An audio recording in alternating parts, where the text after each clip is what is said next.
Hi, I'm Michael Hernandez, and new studies show that Pomeranians are actually a kind of cat.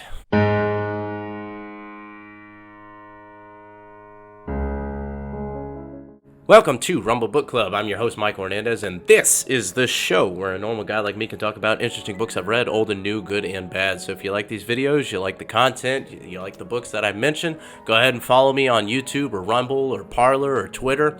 And more importantly, let's talk. Share the videos and let me know if there's any books you want me to cover, and I'll be happy to mention them on the show. Before we begin, I do want to talk about our charity focus, and today that is St. Jude Children's Research Hospital. Every parent's nightmare is to learn that your child has cancer, and beyond the pain of that experience is also the financial pressure over treatment.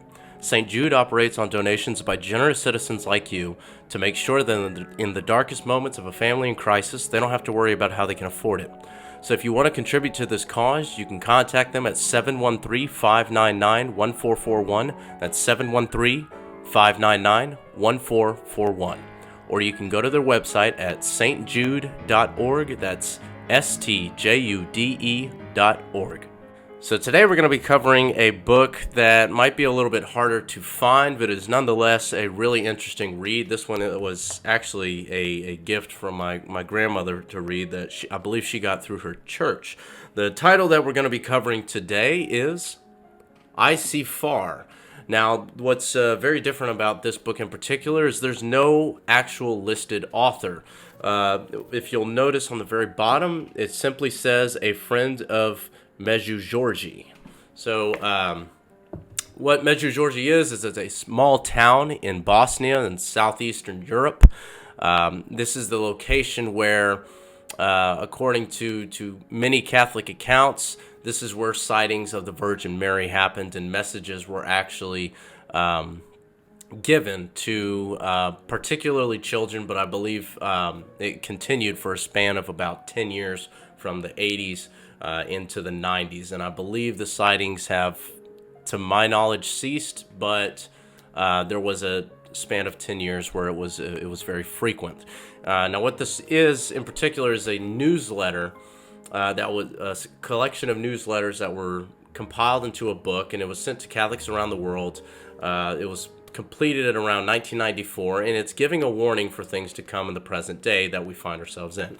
Now let's get into our three-part criteria of the book. Let's start with aesthetics. The aesthetics are a little bit creepy in the imagery, but it is intriguing. It definitely holds your interest, and it definitely would pop off the shelf. Very plain red text here, and the image and the words are very distinct from each other. You can tell there's a lot of symbolism going on, and the symbolism of the image actually is revealed later on in the book, so it at least comes full circle around. As you go through the cover, you understand that there's some symbolism going on, and then you read into the book and it completes the image and you have an understanding of it. So I'll rate it high, despite the fact that it is a little creepier compared to most other religious texts. This one, strong 8 out of 10. Now, getting into the readability, the language is kept very simple, very conversational. You can definitely tell it was written for a periodical newsletter in the way that he addresses the reader directly. It moves quickly, although it can be occasionally a bit tough to read due to the rapid movement of the text from normal font to bold to italics to all caps. It's very jittery in the way that it's written in that regard. It has stark white pages, which can be a bit frustrating if you're reading it in direct sunlight. It's more dim lit light style of reading. It's something you want to read maybe by your bedside, by the fireside, more of a dimmer light. I've actually read it in both, under a lamp, but then in direct sunlight it's kind of hard to read. It's more glaring, those stark white pages, but it does have pretty clear font, which makes it relatively easier on the eyes, so that helps kind of counteract the starkness of the pages. So I'll rate it strong on its readability, despite the fact that it does kind of move around a bit on the font. So readability, 8 out of 10. So moving into the content, it is very interesting regardless of whether you're religious or not, whether you're Christian or not. The primary focus of the book is on the dangers of television and how it's a source of harm and corruption to humanity. It even goes so far as to discuss the title of this book, I See Far. That is a rough translation of the word television.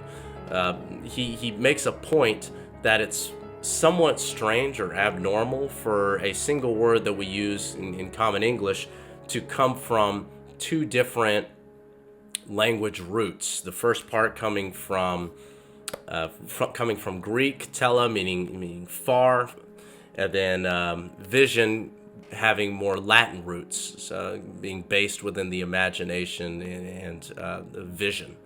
So I see far, television.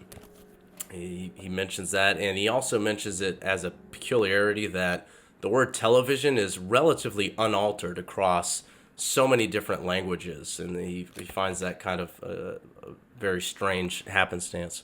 So there are many references, especially early on in the book, to the sightings of the Virgin Mary and the messages she brought to the children, as well as scriptures.